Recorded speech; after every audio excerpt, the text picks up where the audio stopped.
week was Charles Darwin's birthday. According to some, the cause of all the world's problems. And a noted Unitarian. While some believe that Darwin may have discovered evolution, that's not the case. The basic idea of evolution, that is that species change over time, was a well-known observable fact. Dog breeding and animal breeding and plant breeding was a well-known thing. They knew that things changed over time. They could see that, but they didn't understand the mechanism. How did species in the wild differentiate from one another? Now, what Darwin co-discovered with Alfred Russell Wallace was that mechanism, what he called natural selection. Not everyone is aware of Wallace's contribution to the discovery. He was a biologist, an explorer, geographer, anthropologist, and was working in the field in Indonesia, where he wrote a paper about what he recognized as natural selection. And he mailed that paper to an acquaintance in Britain, Darwin, hoping he could use his influence to get that paper published. And Darwin did help get that paper published, and included in the publication was a description of his own work, which would be published the following year. That would be 1859. Though both men are created with, as discovering natural selection, evolution through natural selection, it was Darwin's interpretation of natural selection that took hold under the popular term survival of the fittest. Truth be told, Darwin actually never used that term, survival of the fittest, not initially. Others used it and he may have picked it up later, but initially that was not his term. He did not use it in describing natural selection, but he did get pretty close. He wrote that in the struggle for survival, the fittest win out at the expense of their rivals because they succeed in adapting themselves best to their environment. But survival of the fittest became the popular way to interpret natural selection, with this emphasis on intra-species competition in which the traits most fit of the species were passed to the next generation, where the most fit is generally interpreted to mean the strongest or the most clever, though that was not Darwin's interpretation.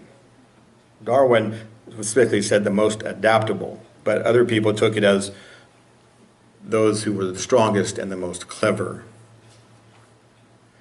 It could be argued that the popular understanding of survival of the fittest, that it took root, took hold because, in large part, it appeared to affirm the class system that was prevalent at the time in England, providing justification for the privileged and the powerful to maintain their positions, who were the ones interpreting the theory because they were the scientists and the publishers. It was the natural order of things, right? And not coincidentally, so intentionally or not, their point of view served as the lens through which the science was interpreted by most people. Now, Wallace had a little different interpretation. Now, Wallace was working in the field because he's a working class scientist and had to work in the field to earn a living. Now, Wallace's interpretation of natural selection was largely the same, but he had subtle differences. For example, he wrote, "The essential character of a species in biology is that it is a group of living organisms separated from all other such groups by a set of distinctive characteristics, having relation to the environment not identical with those of any other group or group of organisms, and have the power of continued reproducing its like." What struck me in Wallace's emphasis was on group, survival of the group over survival of individuals. And as I said, it's a subtle difference. But it is a significant difference, and made more significant by the fact that Wallace was not as well connected, as I said, as Darwin, and he was working in the field. He was a working class person. So the difference between their interpretations is the difference between survival of the fittest and survival of the best fit. Survival of the fittest or survival of the best fit. Is it survival of the strongest, most clever individual or group, as Darwin, as we've interpreted Darwin, or survival of the group that is most adaptable to a given environment? Emphasis on the group and the environment. Now, to me, this is no insignificant difference, primarily because it goes a long way to explaining certain behaviors that are proven problematic to many, to traditional Darwinian thinking, like cooperation, self-sacrifice. These are behaviors found in countless species, not to mention our own.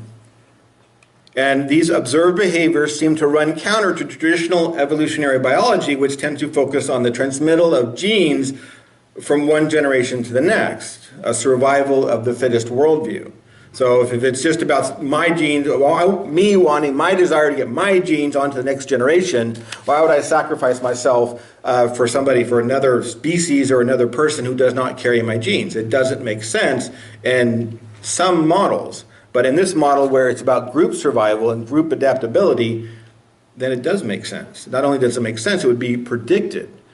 You'd be able to predict that type of behavior because it's a group-centered mentality.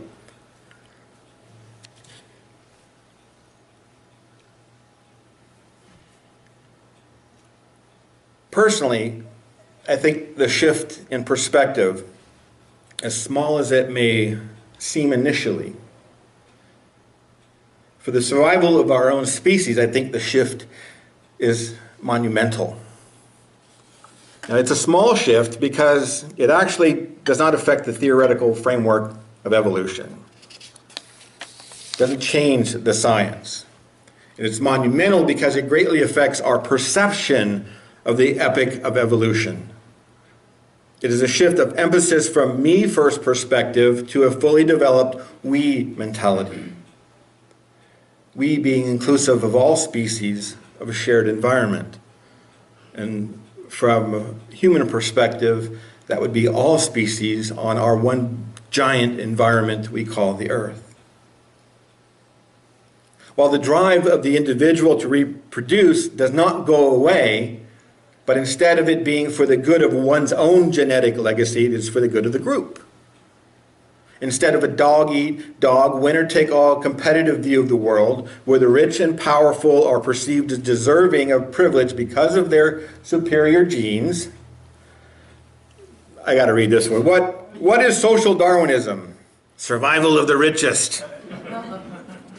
Now, social Darwinism has been totally, reputed, but it is still what many people think. It's in their mindset that is how things work. So instead of this dog-eat-dog, winner-take-all world, this we-first,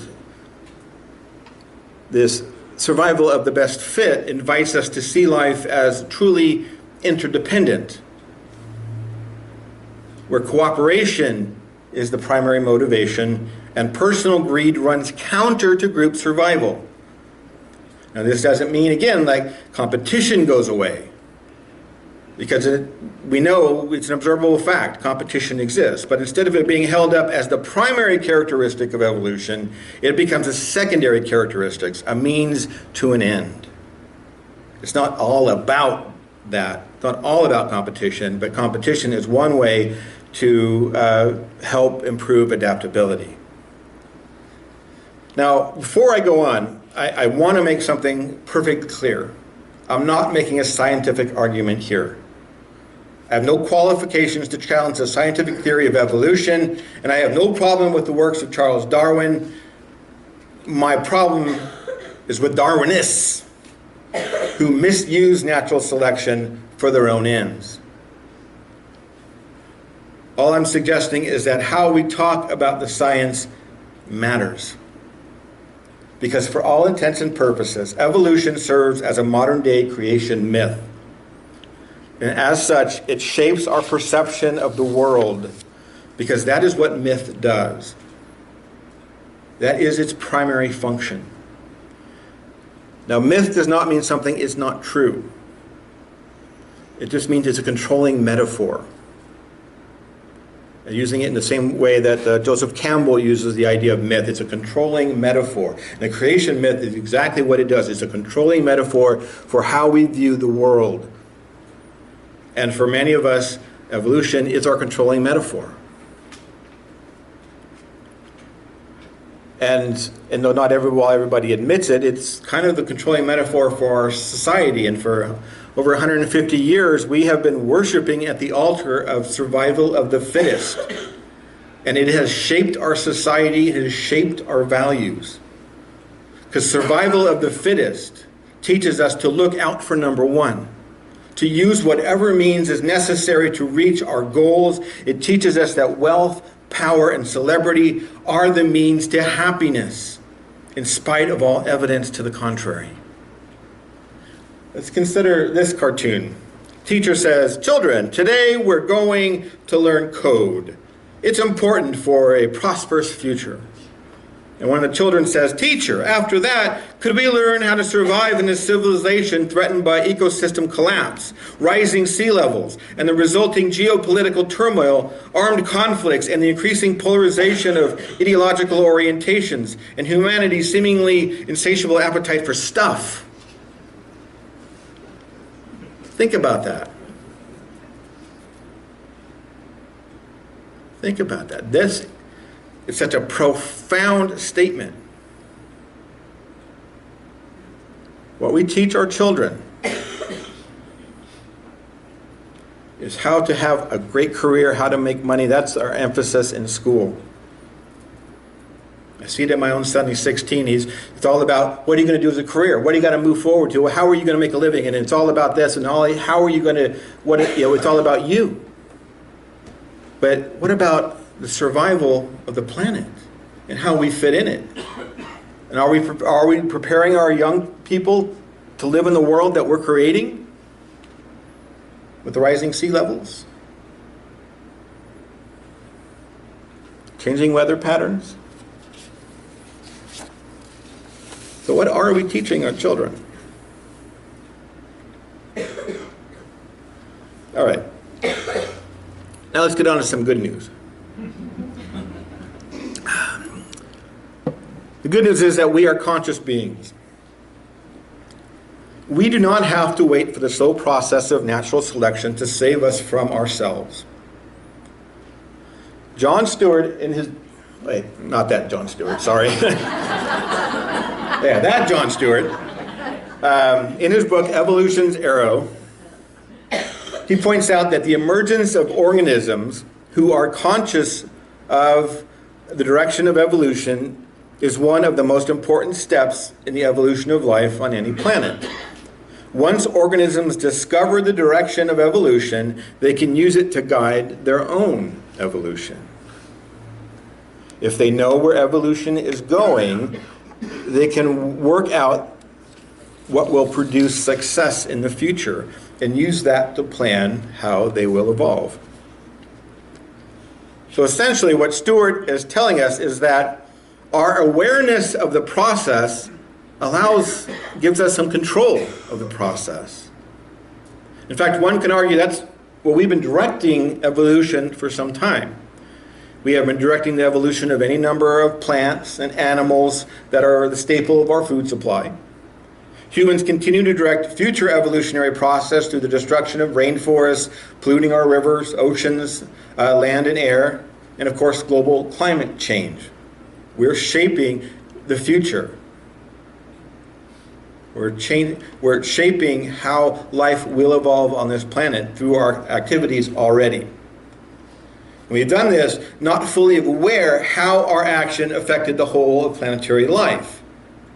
We've made many mistakes. greater awareness now allows us not only to correct those mistakes that can be corrected. We can't bring back extinct species, but we can move forward in a more conscious way. And in the process, we can direct our own evolution.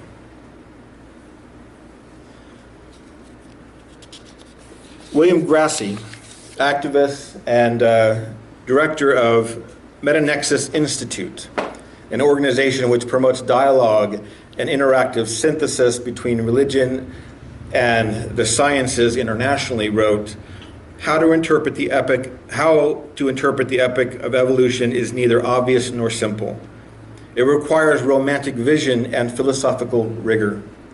It requires appropriate metaphysical concepts and inspiring artistic forms. The epic of evolution requires an interpretive community that seeks to integrate knowledge and wisdom from across the disciplinary boundaries and our fragmented postmodern society. The solution is evolution. Adapt. The solution is evolution. Many of the frameworks best able to interpret the epic of evolution are already present in the world's spiritual traditions. We need ancient wisdom upon which to build this new world, he says. I just want to throw this up. This is another Alfred Russell Wallace, who says, I am thankful I can see much to admire in all religions. Evolution is the goal, and evolution is the means. If we are to survive as a species, we must be willing to move from the survival of the fittest mentality to survival of the best fit. If we as a species cannot adapt our behavior to fit our environment, then by the very laws of evolution, we are not fit to survive.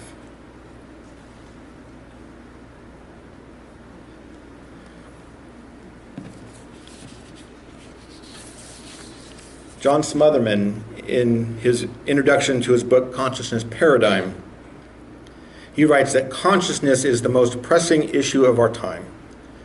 More than anything else, it determines the levels of happiness and success that we attain as individuals, the amount of war and poverty we have in the world, and the measure of the destruction we do to the planet. So if you agree that evolution is the means to human survival, I hope you'll join in this discussion of this book, The Consciousness Paradigm. We explore John's book and the goal of conscious evolution. We'll be bringing in many other sources besides John's book, many that support his ideas from different fields of study. I hope you'll join me because consciousness, our conscious awareness of our own activities, our own thoughts, shapes who we are. Just as our awareness, which is all consciousness is awareness of who we are as a community, shapes who we are. So in this same discussion, it's asking, are we as individuals a good fit for our environment? We as a human species a good fit for our environment? Is this fellowship a good fit for this environment? Is Unitarian Universalism a good fit for society at large? It's all these different levels of society and biology are all asking the same question. Is this a good fit? And that which is a good fit will survive, and that which is not a good fit will die. So we really have to be thinking about this in new ways. I truly believe that evolution is the goal and that evolution is the means to that goal. And as human beings, we have taken over this planet because we were gifted with the ability to adapt. Adapt faster and better than any species ever, because we're able to do it through conscious awareness of our environment, so that we can adapt by putting clothes on our body to live in cold environments. We can adapt by cooking food that is otherwise inedible. We adapt in so many ways to our environment, and we can do it quickly, unlike the rest of the species that must evolve slowly through natural selection. We can evolve and change quickly through culture, through just changing our own behaviors. We do not have to wait for natural selection to deselect us. We can turn it around now, because that is our gift. That is the gift that natural selection has given us. We don't have teeth and claws. We don't have strong muscles. We have the wonderful gift to adapt. So I'm hoping, my hope for our human species is that we'll learn to use our gift, our most precious gift, to adapt and change. And I hope we do it in time. So be it. Amen. Blessed be.